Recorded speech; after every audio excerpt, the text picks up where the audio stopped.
Today my topic is best insurance in United States. Insurance companies are important players in the global financial economy. Although they may not be as flashy as investment banks or funds. Insurance companies come in many sizes and specialize in different policy lines, from health to life, property, casualty.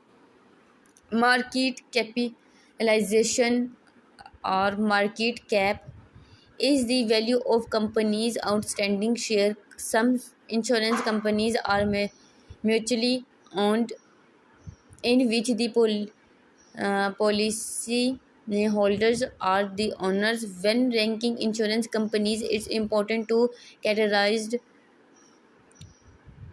them according to their product line.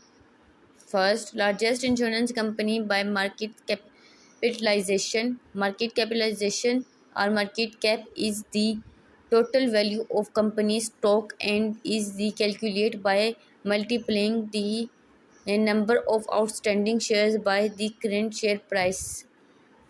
It is a quick way to determining the value of a company in the eyes of investors. Companies with large market caps are generally established conservative investment. They likely experience steady growth and offer the least amount of risk.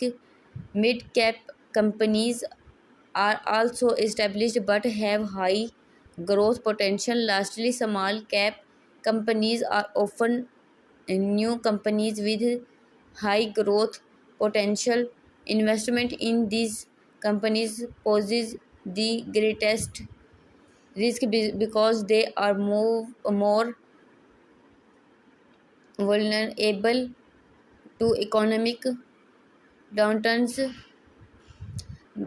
than the more established large and mid cap companies. Not all insurance companies are publicly traded.